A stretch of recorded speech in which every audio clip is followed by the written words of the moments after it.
We can make a voice recording way better using the free software Audacity. In fact, the method I show in this video is a must-follow guide for beginners. With this method, your original recording is bound to become better.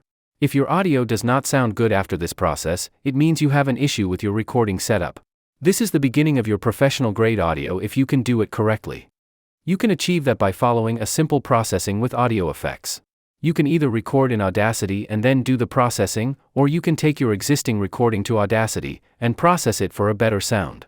The process to get a better voice in Audacity is a series of simple steps, and I will show the steps in detail in this video. I also have a PDF guide with detailed screenshots of the steps. You can follow this PDF guide, and as a result, your voice will be amazing. If you want the PDF guide, you will find a link in the description. The beauty of these steps is that they are time-proof and software-proof. Time-proof means that once you learn the concepts, you can use them with any version of Audacity. Software-proof means this process can be applied with any audio editing software. However, I will only focus on Audacity in this tutorial. Our goal is to get an amazing voice recording after all the processing. Let's discuss some qualities of an amazing voice recording. The volume level is ideal, it is not too low or not too high, so comfortably listenable. There is no noticeable white noise or hissing noise. AC units, laptop fans, or something vibrating nearby like a refrigerator can be the source of strong hissing noise. There is no disturbing background noise. Car honks, airplanes flying, other people talking in the background, etc. are examples of such background noise. All parts of the audio can be heard comfortably. There are no sudden changes in the volume level. If some words are loud and others are too quiet to listen to, it is not good for the listening experience. Those may be desirable in a movie, but for voiceover, it has to be consistent. Your voice sounds smooth or crisp or clear.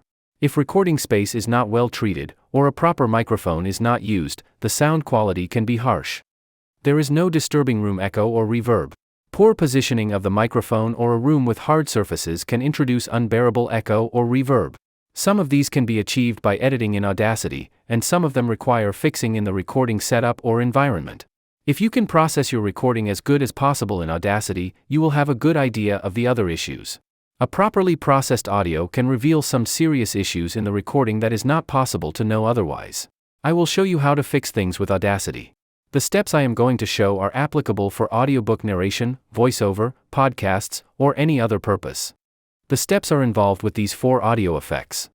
I will show the proper configuration in each step and explain why you should do it. The order of these effects matters a lot, especially at the beginning of your audio editing journey. Each effect also has to be configured properly. Otherwise, the audio will become worse instead of being better. The correct order of the effects will be like this. So 4 effects have to be applied in 5 steps. The normalize effect has to be applied at the start and at the end. If you are a beginner, you should follow the order like this. Once you gain experience, you can rearrange the order after understanding what each effect does. Before getting into the details of each step, I will show you a quick and easy way to make the sound better. It is as easy as clicking a button. The waveform you see on the screen is a raw recording. I have not added any audio processing to it yet. I will make a duplicate of this original track. I am duplicating this to compare between the original and improved audio. I will improve the second track using the one-click solution. The single-click solution that I am going to show is developed from years of experience I have. I will select everything inside the second track and will go to Tools. If I go to Apply Macro, you will see some options like Clear Vocal or S Reduction. I also have Improve Overall Experience, Interview Improvement, and Podcast-Specific Improvement, etc. I have a total of 11 different variations to tackle different scenarios. All these works on the raw recording. If I apply any of these, the audio will be improved instantly. Let's say I want a Clear Vocal Improvement. The audio is improved almost instantly. Let's listen to the original and improved audio to compare. Why you should use Audacity? Audacity is a free audio recording and editing software. Why you should use Audacity? Audacity is a free audio recording and editing software available on Windows, Mac and Linux. It has the easiest user interface among the audio editing software. Even if you are a beginner, you can start using Audacity with a very small learning curve. You have to learn the basics of audio editing and you are good to go. To clean up audio recordings using Audacity, you have to know some basics about the audio data. Though Audacity is 100% free, it is powerful enough to do professional quality work. Many full-time voice artists and audiobook narrators also use Audacity. You have to understand how to identify an audio problem. You have to know which action you need to take. Then you have to follow through what kind of improvements you are getting with those actions. So you see, what a difference was made in the listening experience just in a single click. You can make this type of single-click solution on your own using the effects I show you next. Alternatively, you can get these solutions from me. These macros are available in several places, such as the My Shop and the Patreon page. I will put all the links in the description. I have got very positive reviews for the macros. Here is one comment from a user of these macros. I am a huge fan. I was skeptical at first to order the macros, but I went ahead and did it less than an hour ago. I have installed them, applied one macro to each track on my podcast, and you have literally saved me well over an hour of work in one simple click. The installation process of these macros is very easy. The macro description page has a link to a detailed installation video, so I am skipping showing installation details. If you are interested in using these macros, you can check them from macro description page. You can get only this macro pack or get the Audacity bundle. Audacity bundle has a couple of Audacity courses, including the macro pack, at a discounted price. The Audacity bundle has everything you will ever need to learn Audacity. Beginners have been able to publish audiobooks on Amazon by taking the Audacity bundle. Audacity bundle is quite unique as it includes personalized feedback. Instead of feeling confused and alone in your audio editing journey, you will find expert guidance all the way. We will now see the steps in detail to improve a raw recording. I will manually add all the necessary effects on the track. According to this order, normalize will be the first effect. Select everything inside the track and go to normalize effect. Normalize is the first effect to apply because the raw audio recording volume is generally low. Normalize can increase the loudness, which is better for editing. I will normalize to -3 dB peak. The -3 dB peak is standard on most of the audio platforms. Peak means the loudest audio point in your selection. I selected the whole track, so the peak will mean the loudest part of the entire waveform. The concept of the peak is important in audio editing. For example, if you want to submit your audio on some platform, they may have specific requirements on the peak level. I am setting the peak as -3, which is the standard value in ACX audiobooks. If you do not know about ACX audiobooks, do not worry. -3 dB is a standard value in many places, and we will follow that for now. The volume level increases as we see the waveform become taller. Normalize may not always increase the loudness level. The volume level will decrease if the audio already has a higher peak than we set in the normalize settings. That is not a problem, and we should not worry about that at this moment. After applying normalize, you can see the noise has become visible in the silent parts. The next effect will be noise reduction. Noise reduction is an optional effect. Whether you should apply the noise reduction depends on two things: if there is audible hissing noise and what the accepted noise floor of the platform you are submitting the audio is. For simplicity, I will discuss only the audible hissing noise in this video. Audible hissing noise means you can hear some hissing noise in the talking parts. If you can hear some hissing noise in the talking parts, the noise reduction effect will reduce some of that. I will need a noise sample from anywhere in the waveform. A noise sample of around half a second or more is good enough. I will select such a sample from the beginning, and go to the noise reduction effect. I am selecting the noise sample from the beginning, but it can be selected from any place in the waveform. Noise reduction is a two-step process. In step 1, you have to give Audacity a noise sample or profile. Based on it, Audacity will detect noise and remove that noise from audio. In other words, Audacity will consider other parts of the audio as noise when it finds a match with this sample. Click on the Get Noise Profile button. For step 2, you have to select a part of the audio from where you want to remove the noise. I want to remove noise from the whole track. I will select everything by double-clicking, and go to the noise reduction effect again. Please keep in mind that Audacity can only remove white background noise or hissing noise. Other types of noise like traffic noise or dog barking cannot be removed using Audacity.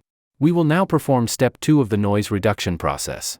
You have to select the noise reduction settings. These 3 sliders let you do that.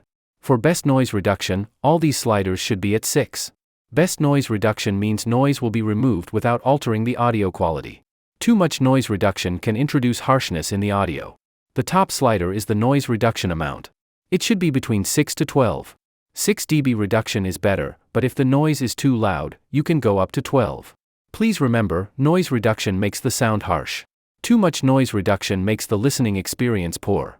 I will set it to 12 for demo purposes, but keep in mind that 6 is the best setting on all 3 sliders. Make sure the Reduce Radio button is selected. Click OK to apply the noise reduction settings. The audio is now noise reduced. If we check the beginning part, you will see less noise in the meter. The third effect I will apply is the EQ. I will show you a basic EQ, but keep in mind that EQ is a very vast topic. A good EQ can make a voice sound smooth and clear. I suggest you watch some EQ videos on my channel once you gain some experience in audio editing. You will find the filter curve EQ inside EQ and filters. There are different types of EQ effects, and I will use the filter curve EQ as it is flexible to use. EQ is the process of manipulating volume by frequencies. That means you can increase or decrease the volume of some frequencies. Increasing the volume of frequencies is called a boost, and decreasing the volume is called a cut. Audacity offers some EQ presets in factory presets. I will use a modified version of low roll-off for speech. It is rolling off from 100 Hz. If you know about the fundamental frequency of human voice, it generally starts from 80 Hz, but not below that. So I will adjust the roll-off from 80 Hz. It means I am cutting off frequencies below 80 Hz where no human voice frequency exists. Audio recording can have some noise in those low frequencies, and this cutoff will reduce that noise. A complex EQ will take too much time to explain at this point, so I will apply this basic EQ. After EQ, the next effect is very important. It is the compressor effect that reduces the dynamic range. Dynamic range means the volume gap of loud and quiet sounds of your voice. If the dynamic range is too big, some parts of the recording may become very difficult to hear. The recording I am working with has no such big difference. Still, applying the compressor effect will make the voice crunchy and crispy. A little bit of compression makes the recording smoother to listen to. Compressor configuration varies for each recording. I will show you a generic compressor with some guidelines. Please note that this is the new Audacity compressor introduced in Audacity 3.6. If you are using older Audacity, the compressor interface will be different. You also have to learn how to configure this new compressor. The configuration of the new compressor is totally different from the old compressor. I will get back to the default preset from the factory preset. You will notice now the factory preset has lots of presets. However, most of them are suited for music production. The compressor can be active or not active, based on the threshold value. You can see the graph has got a different slope from this point. This is the compressor activation point and the threshold decides this point. If I increase or decrease the threshold, you will notice the point will move around. Once you decide the activation point for the compressor by setting the threshold, you have to set how much compression do you want. That is set by the ratio. If I change the ratio, you will notice the slope of the line after the activation point changes. There are other configuration options in this compressor and all of them define how the compressor will work. At the beginning, it may be difficult to get everything right about the compressor. I would suggest using a factory preset as a starting point. From the factory preset, I will choose lead vocals. Please note that the actual compressor settings depend on the audio level and how the voiceover is performed. I am showing a generic solution. If you remember, I used normalize as the first audio effect. My peak is normalized to -3 dB, hence the lead vocals will work okay for me. If you follow this tutorial step by step, lead vocals preset will work for you too. I would recommend decreasing the ratio a bit. If you need a little amount of compression, you can set the ratio below 3. I want a moderate amount of compression, and I will set the ratio around 4. The purpose of the compressor is to control the RMS level. However, I am skipping such details in this video as it will become quite lengthy. Instead, you start with this type of setting, and to learn more take a course, or watch dedicated videos about compressors. I will keep the other settings as it is and I will apply these compression settings. The compression is done, and I will apply normalize again to adjust its peak level. Compression can alter the peak level than the standard -3 dB peak. Normalize to -3 dB will adjust the peak to the standard level. The editing is done, and let's listen to it. Audacity is a free audio recording and editing software, and I recommend to use Audacity as a early software. I recommend using Audacity as the first software. If you are new to audio editing and recording, I recommend using Audacity. Though Audacity may not be stable as other paid audio editing software, but it is a good software to start with. So this was the process of making raw audio better in Audacity. If you think about meeting the guidelines of some platforms, you may have to use effects like loudness normalization. Things like that are taught in my Audacity course for beginners. If you want to get professional quality editing, I recommend you enroll in the course. Even if you do not need professional grade audio, but but want to learn audio editing in an easy and step-by-step manner, this course will help. I will put the course link and macro pack link in the description. These macros not only make your sound better but also can help in your learning process a lot. If you analyze the macro, which effects are used, and in what configurations, you will fast-track your learning. Thanks for watching this video, and see you next.